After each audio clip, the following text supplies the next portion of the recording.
ẹ̀yìn tí bàbá Alado wọ́n tún ti lọ sí kóòtù lónìí lórí kéèsì Tani Olohun wọ́n dẹ̀ ti dé nǹkan tó ṣẹlẹ̀ ń bẹ́ẹ̀ sìn lẹ́nu àwọn lọ́ọ̀yà ẹ̀yin náà tún fẹnu ẹ̀ tún fi etí ara yín gbọ́ my brother my sister ó yẹ kó mọ rí bẹ́ẹ̀ nílùú tó lọ́ba tó níjòyè wọ́n wọnú Ìbàdàn wá wọ́n dẹ̀ mọ̀mọ́ wọn gbé lọ bẹ́ẹ̀ wọ́n lọ ń dá ẹjọ́ ẹ̀ nínú Ìlọrin ṣófin sì ń ṣiṣẹ́ nínú ìlú yìí èmi bìlí pé tán bá máa dá irú ẹjọ́ yẹn kò yẹ kó jẹ́ nù Ìlọrin náà ti máa lọ dá ẹjọ́ yẹn ọ̀tẹ̀ ti wà ń bẹ́ẹ̀ àbòsí ti wà ń bẹ́ẹ̀ gbogbo àwọn tó lórúkọ tó lágbára nínú Ìbàdàn náà wọ́n mú ọmọ Moyin Lara wọ́n dẹ̀ gbé àrífín ńlá tó kọ́kọ́ tó yẹn láyé yìí ó sì wọ́n mú ọmọ Moyin Lara wọ́n dẹ̀ gbé kò wá sálágbára kankan kò séèyàn kankan tó lè bá Tani Olohun sọ̀rọ̀ yìí pé ọmọ wa ni ẹ dáríjìn ẹ wọlá àti wa mọ́ lára ẹ foríjìn ẹ filẹ̀ fún wa á bá nǹkan wa wí ṣó yẹ kó mọ̀ lọ bẹ́ẹ̀ ẹ mọ̀ wípé tírú ẹ̀ bá ṣẹlẹ̀ sọ́mọ ọlọ́mọ lónìí tá a bá dákẹ́ tá a sọ̀rọ̀ ó ń bọ̀ wá ṣẹlẹ̀ sí kanú ọmọ tiyín náà lọ́la ẹ lọ kọ kinní yẹn sílẹ̀ àrífín ńlá ni fún gbogbo ilẹ̀ kóòtù òjíire àrífín ńlá ni fún gbogbo ọmọ Ìbàdàn pátápátá pé wọ́n gbé ọmọ Moyin Lara olórí burúkú tó sẹ́ẹ̀tì tíráàpù fún mi ò láìkẹ̀ náà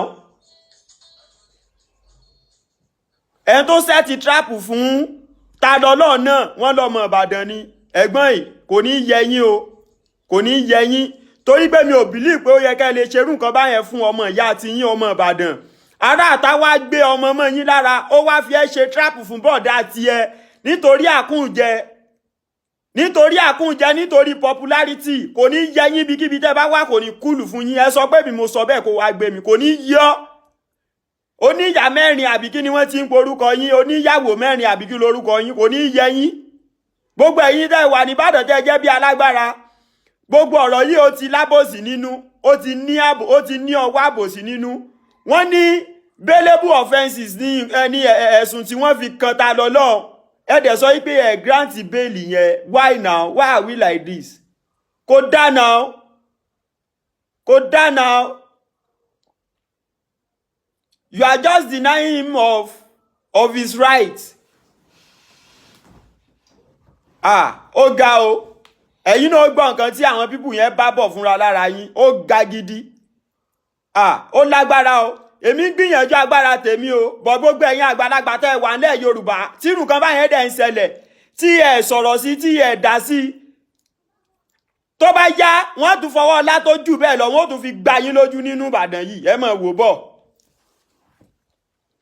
wò bọ̀ kò wá sí àáfàá tán lè fẹjọ́ Tani Olohun sùn kò sí àáfàá tán lè fa Tani Olohun lé lọ́wọ́ ìyá Tani Olohun jáde ó bẹ̀bẹ̀ ní bẹ̀bẹ̀ pé mùsùlùmí lòun ẹ̀ẹ́dẹ̀ wá gbà kan rí gbígbà pó pààyàn ní àbòdó fàdíyà ẹ̀yìn nu Ọlọ́run kó kálukú mọ̀ ṣe ti ẹ̀tọ́ Ọlọ́run bá ṣe ràn ẹ múra sí i èmi ti ṣe tèmi mo ti gbìyànjú agbára tèmi. Our lawyers have come here to address us. Àwọn agbẹjọ́rò wa ló ń bọ̀ yìí láti wá bá wa sọ̀rọ̀ lórí ibi tí ìgbẹ́jọ́ dé lórí tó ṣẹlẹ̀ ní ilé ẹjọ́.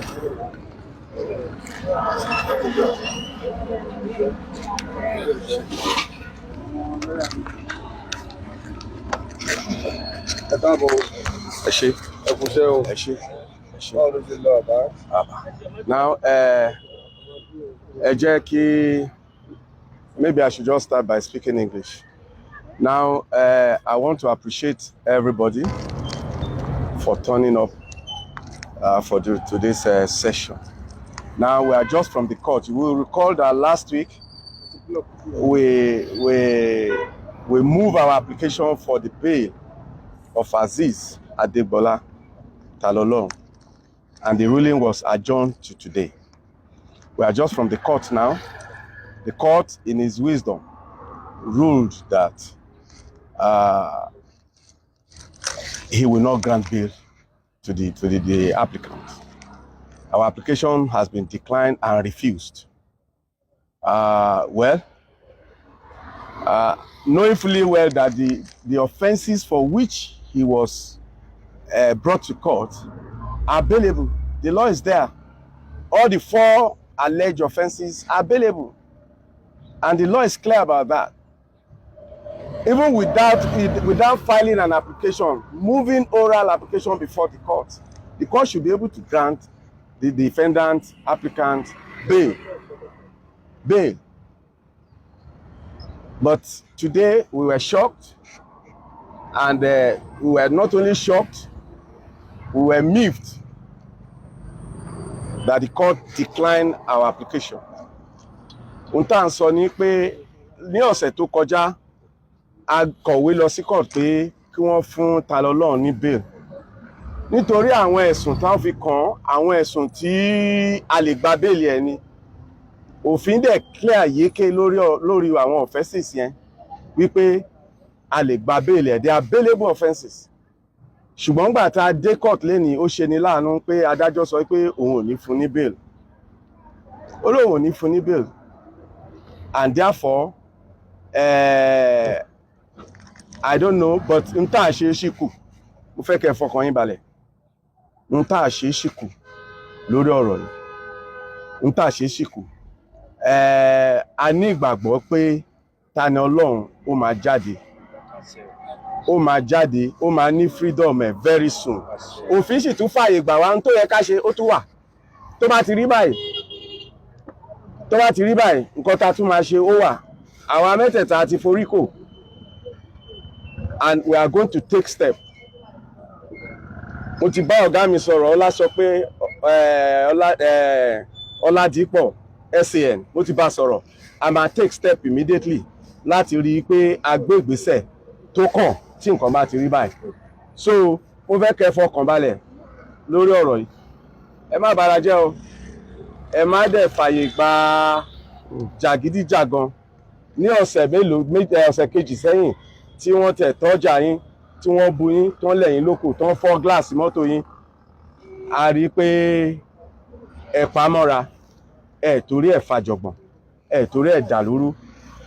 Mo dúpẹ́ lọ́wọ́ yín títí dìsìn náà. Mo rọ̀ yín, ẹ jọ̀ọ́, gbogbo ìpamọ́ra tá a ti ní lórí ọ̀rọ̀ yìí, ẹ má jẹ́ kó dẹ́kun, ẹ má jẹ́ kó sú yín, ẹ má jẹ́ kó rẹ̀ yín.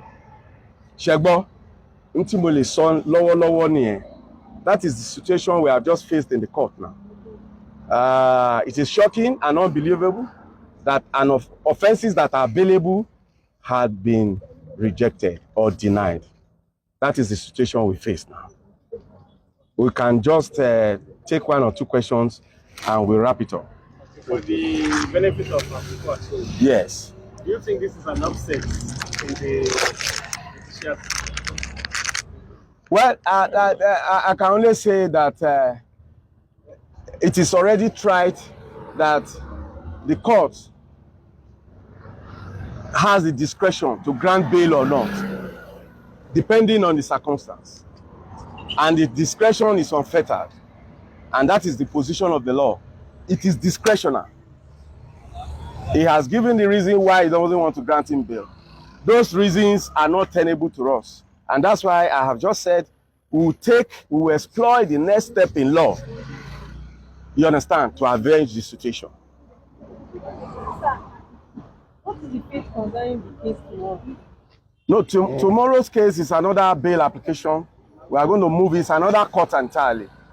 Another court, another scenario. There are two defendants. In that case, there's Babatede. Babatede is involved. So there are two defendants in the other court, in the upper area court. So different situation, different scenario. Tomorrow we'll move the application for bail. It does not follow that what happened there will happen there. But you see, these two courts must grant him bail for him to get his freedom. These are criminal charges against him, and the two courts must give him bail before he can be free. And I promise that we will do the needful. Yes. So excuse me, sir. Have they ever asked you about the guarantor or his address or something before they said is not? No. We have not even gotten there. Okay. The police, the prosecution alleged that he doesn't have traceable address and that he's not within jurisdiction, and many other excuses that police were hanging on. You understand? But then that is not enough.